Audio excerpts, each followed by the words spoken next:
Hi வணக்கம். Channel subscribe பண்ண எல்லாருக்கும் ரொம்ப ரொம்ப நன்றி. இந்த வீடியோவில் ஈஸியாக டேஸ்ட்டாக ஹோட்டலில் சாப்பிட்ற அதே டேஸ்ட்டோட தேங்காய் சேர்க்காம ஒரு வெஜிடபிள் குருமா எப்படி பண்ணுறதுன்னு பார்க்கலாம். டேஸ்ட் அதிகப்படுத்த ஒரு பொருள் சேர்க்க போகிறோம், அது என்னங்கிறத பார்ப்போம். இந்த வெஜிடபிள் குருமா பண்ணுறதுக்கு நான் ஒரு அரை கப்பு காலிஃப்ளவர் க்ளீன் பண்ணி எடுத்து வச்சுருக்கிறேன். அதே மாதிரி அரை கப்பு ப்ரொக்கோலி எடுத்துருக்கிறேன், ஒரு அரை கப்பு கேரட்டு கட் பண்ணி வச்சுருக்கிறேன், அரை கப் பச்சை பட்டாணி எடுத்துருக்கிறேன், ஒரு பெரிய வெங்காயத்தை ஸ்லைஸ் பண்ணி வச்சுருக்கிறேன், ஒரு அரை பேக்கெட்டு மஷ்ரூம் எடுத்து க்ளீன் பண்ணி வச்சுருக்கிறேன், ஒரு தக்காளியும் எடுத்து வச்சுருக்கிறேன், ஒரு 2 டீஸ்பூன் அளவுக்கு இஞ்சி பூண்டை தட்டி வச்சுருக்கிறேன், ஒரு 1/4 கிலோ இது பேபி பொட்டேட்டோ, அதை வந்து பாயில் பண்ணி ஸ்கின்னை ரிமூவ் பண்ணி எடுத்து வச்சுருக்கிறேன். இப்போ ஒரு குக்கரை ஸ்டவ்வில் வச்சு அதில் 2 டேபிள் ஸ்பூன் கடலெண்ணெய் ஊற்றிருக்கிறேன். எண்ணெய் காஞ்ச உடனே 1 டீஸ்பூன் பெருஞ்சீரகம் போட்டிருக்கிறேன், ஒரே ஒரு பிரியாணி இலை போட்டிருக்கிறேன். அந்த சோம்பு பொரிஞ்ச உடனே நல்ல பொடிசாக கட் பண்ணி வச்சுருக்கிற வெங்காயத்தை போட்டு ஒரு 2 நிமிஷம் வதக்கி விடுவோம். இப்போ கொஞ்சமாக ஃப்ரெஷ்ஷான கருவேப்பிலை சேர்த்துக்கலாம். வெங்காயத்தை இன்னும் ஒரு நிமிஷம் நல்லா வதக்கி விட்டுக்கலாம். இப்போ தட்டி வச்சுருக்கிற இஞ்சி பூண்டை இப்போ ஆட் பண்ணிக்கலாம். ஆட் பண்ணி ஒரு 2 நிமிஷம் வதக்கி விடுவோம். இதோட பச்சை வாசனை எல்லாம் போன உடனே நம்ம ஸ்லைஸ் பண்ணி வச்சுருக்கிற தக்காளியை இதில் ஆட் பண்ணிக்கலாம்.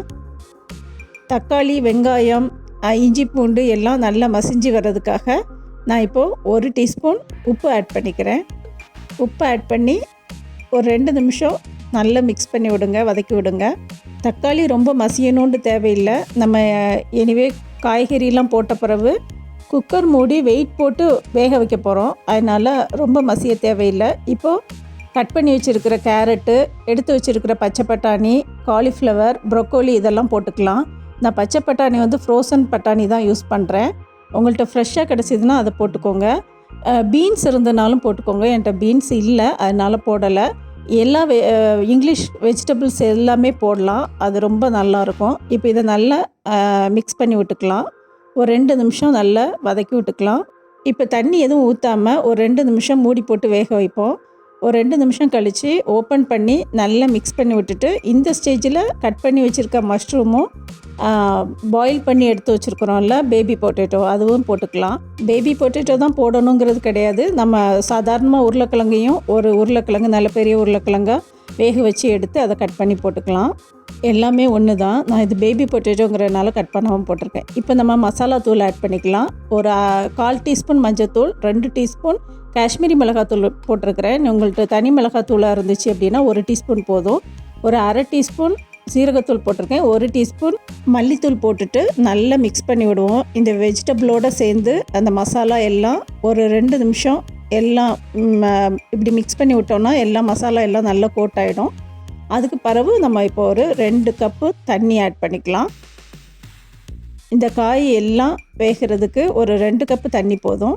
நான் வந்து இந்த ப்ரொக்கோலியும் காலிஃப்ளவரையும் லைட்டாக வார்ம் வாட்டரில் கழுவி எடுத்து தான் இதில் போட்டிருக்கிறேன். ஃபுல்லாக பாயில் பண்ணலை, உருளைக்கிழங்கு மட்டும்தான் பாயில் பண்ணி எடுத்து வச்சுருக்கிறேன். இதில் சேர்த்துருக்க எல்லா காயுமே வந்துட்டு சீக்கிரமாக வேகக்கூடிய காய்கறிகள் தான். இப்போ இந்த ஸ்டேஜில் இன்னும் 1 டீஸ்பூன் உப்பு போட்டுக்கலாம். நம்ம ஆல்ரெடி தக்காளி வெங்காயம் வதங்கும்போது 1 டீஸ்பூன் போட்டிருக்கோம். இந்த ஸ்டேஜில் 1 டீஸ்பூன் போட்டுக்கலாம். ஏன்னா அப்போ தான் நம்ம உருளைக்கிழங்கு வேக வைக்கும்போது உப்பு எதுவுமே சேர்க்கலை, இந்த காயோடு சேர்ந்து எல்லாம் நல்லா வேகும், உப்பு பிடிச்சி வேகும். இப்போ குக்கரை மூடி வெயிட் போட்டு ஒரு விசில் வச்சுக்கலாம். இப்போ ப்ரெஷர் அடங்கினோடனே இப்போ ஓப்பன் பண்ணிங்கன்னா இந்த மாதிரி தான் இருக்கும். கொஞ்சம் தண்ணியாக இருக்கிற மாதிரி இருக்கும், பட் ஒரு 2 நிமிஷத்துலேயே வந்து கரெக்டான கன்சிஸ்டன்ஸிக்கு வந்துடும். இப்போ திருப்பி ஸ்டவ்வை ஆன் பண்ணிக்கலாம். ஆன் பண்ணி கொஞ்சம் கொதிக்கட்டும். உப்பு செக் பண்ணி உப்பு தேவைன்னா போட்டுக்கலாம். நம்ம இந்த ஸ்டேஜில் தான் கரம் மசாலா போட போகிறோம். ஒரு அரை டீஸ்பூன் கரம் மசாலா ஆட் பண்ணிக்கிறேன். ஆட் பண்ணி மிக்ஸ் பண்ணி விட்டுட்டு இப்போ தான் நம்ம அந்த சீக்ரெட் பொருள் என்ன சேர்க்குறோம் அப்படிங்கிறத பார்ப்போம். என்ன அப்படின்னா சாதாரண ஃப்ரெஷ் மில்க்கு தான். ஒரு அரை கப் அளவு பால் ஆட் பண்ணிக்கலாம். பால் ஆட் பண்ணி ரொம்ப நேரம் கொதிக்க வேண்டாம், 1 நிமிஷம் இதை மிக்ஸ் பண்ணி விட்டு 1 நிமிஷம் நீங்கள் வந்து கொதிக்க விட்டிங்கன்னா போதும். சூப்பரான டேஸ்ட்டில் வெஜிடபிள் குருமா ரெடி ஆகிடும். கண்டிப்பாக ட்ரை பண்ணி பாருங்கள். ரொம்ப சிம்பிள் இது. டேஸ்ட்டும் ஹோட்டல் ஸ்டைலில் சூப்பராக இருக்கும். ஃபைனலாக உப்பு செக் பண்ணிக்கோங்க. இந்த ஸ்டேஜில் தேவைப்பட்டுன்னா போட்டுக்கோங்க. லாஸ்ட் அண்ட் ஃபைனலாக நம்ம கட் பண்ணி வச்சுருக்கிற மல்லித்தலையை போட்டு ஸ்டவ் ஆஃப் பண்ணிட வேண்டியதான். இது சப்பாத்தி கூட பரோட்டா கூட ரொம்ப அட்டகாசமாக இருக்கும். கண்டிப்பாக ஒரு வாட்டி ட்ரை பண்ணி பாருங்கள். இந்த வீடியோ எண்டு வரைக்கும் பார்த்ததுக்கு தேங்க்யூ ஸோ மச். வீடியோ பிடிச்சிருந்துன்னா லைக் பண்ணுங்கள், கமெண்ட் பண்ணுங்கள், சப்ஸ்கிரைப் பண்ணுங்கள். நன்றி, வணக்கம், பாய், டேக் கேர்.